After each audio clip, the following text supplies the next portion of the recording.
What's up, guys? So I've done a couple of videos on LinkedIn as a platform, and now one thing that I always mention is that LinkedIn is a Facebook for professionals, basically, in simple terms. And so when you're ready to go on to certain things that you should do and shouldn't do, I've done a number of videos, but in today's episode I also want to jump on things that you should do to optimize your profile. Now, once you're able to optimize your profile, you can get more visibility through search, you can get more engagement, you can grow organically, and then become a thought leader in your particular niche or industry. So without wasting my time, let's jump into it.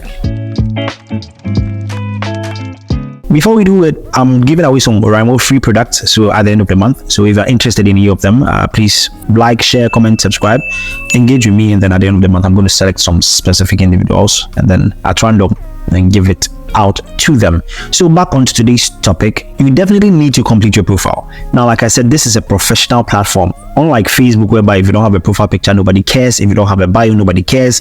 You can do anything at all. On LinkedIn, it is not like that. The algorithm doesn't work that way. You need to complete your profile with a very suitable display picture or profile picture. Now on Facebook, once again, and all the other platforms, you can do whatever you want. You can add filters, you can put your dog filters, whatever it is.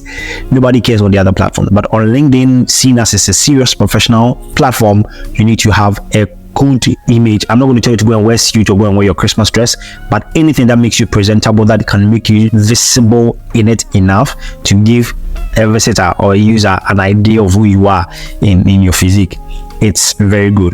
Optimize your bio, enter keywords that are necessary to your industry and your niche, and then be able to leave your email address, your phone number, the details, where you work, what you've done before, which school you attended. All those details help people at first glance to get to know who you are, what you do, and then what you're about.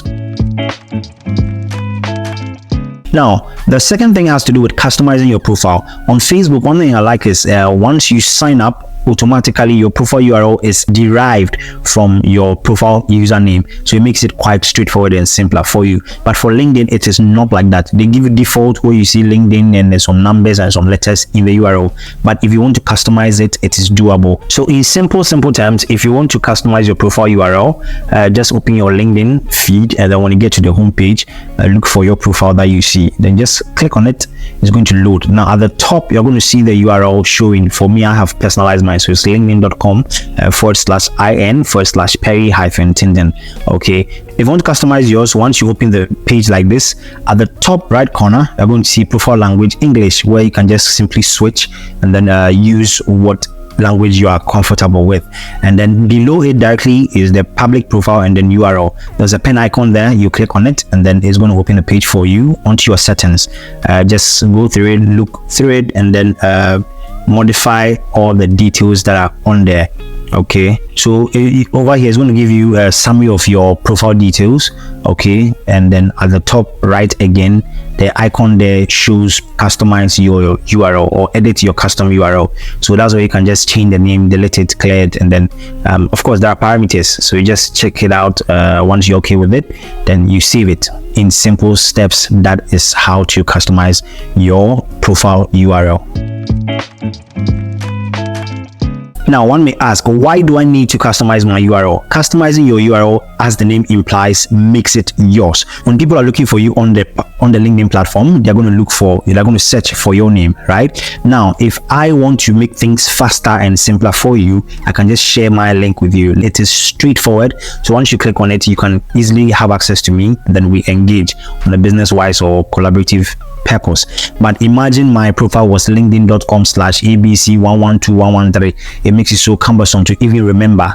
Okay, so that is one major importance of customizing your profile URL. Another thing that we've been hammering on this particular channel is the fact that you should put yourself out there. A lot of people are doing amazing stuff, myself included, but sometimes we are shy, sometimes we go through imposter syndrome, and then we are not able to put ourselves out there. But LinkedIn is a platform whereby people are here to look for jobs, recruiters are here to look for personnel, people are here to look for partners, investors. A whole lot is ongoing on LinkedIn. So if you want to enjoy from that particular pool, then you should make sure you are prepared for it. And one good thing to prepare and put online is your credentials. So which schools have you been to, which certificates have you won, which fellowships have you attended, which cohorts have you done. Anything that is part of your career that you think is worth sharing, you should be able to put it out there, especially your educational background, your academic qualifications, your career highlights, a whole lot. Now this develops into a persona that people can easily adapt to, relate with, and then collaborate with, especially when they see it on your profile. It sort of builds you as that particular brand on LinkedIn. It helps you get jobs faster, it growth faster, it helps you get found in search as well. Yes, you are doing all the good things with companies, with people here and there, but sometimes what are these people saying about you? How do they experience you? You may want to share that with people, and this is what we call asking for recommendations. So if I've done something with maybe Ike Frempong in a particular company within a particular year group, I can just ask Ike, hey, could you just share a recommendation for me? And then once I send them that link, they can give a whole paragraph about the kind of work process I go through, my work ethics, how collaborative I am, how much of a team player I am, etc., etc. So sometimes it's good to send recommendations to people and even request for some, because together that's what sort of informs other people about who you are and then how you work. For this particular point, I can't emphasize on it enough. So on Facebook, on Twitter, people are tweeting, people are sharing stuff, sharing memes, doing stuff, but on LinkedIn, they want to be all moderate, it really doesn't work that way. You can be jovial on LinkedIn and still be professional. So as much as possible, you need to share and then create and curate content, because it's out of this content about your life and your career and everything in there that's what's going to make people relate better to you. For example, if you're in HR and you want to share content around HR in the office or outside of the office, these are things that will make other like-minded HR enthusiasts or personnel to also relate with you and then collaborate with you. So I share a story, someone says, yeah, I also went through the same thing and I am thankful to this, and that whole community begins to grow from there. So as much as possible, share content. You are doing amazing already.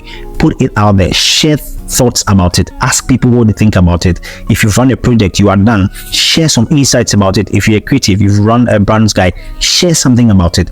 These are the things that will make us who we are, as we say it, as we live it on LinkedIn. Now the final point, I can go on and on and on, because I've been on LinkedIn for a long while and then my experience has grown vastly, but this last point that I want to drop is the fact that it is not enough only creating your content. You need to engage with other people, because sometimes people are always engaging with yours, but you are not engaging with other people. You're being selfish. So once you put content out there, people are going to drop comments. You reply to it. When people are celebrating milestones, new jobs, send them best wishes. If it's somebody's birthday, you send them best wishes. See, all these little things do not take out of you at all. They only make you a very social person. Nowadays with the LinkedIn AI tools, usually it asks you certain questions based on your industry and then your niche. And as a professional, once you add your voice to it, other people will see it and be like, oh, this guy is really knowledgeable. Let's get him on this new project, and then you're gone. Trust me, I can't overemphasize or undermine especially all the kinds of projects and then gigs that I've gotten from LinkedIn, all because I put myself out there, I engage with other people, and then I just shared my thoughts as a professional. I've said a lot, my throat is dry, I need to go grab some juice. So complete your profile. Do it customizing your profile, put yourself out there, asking for recommendations. You need to engage with other people. Please do what you like, share, comment. I'm going to catch you on the next one. Until then, adios.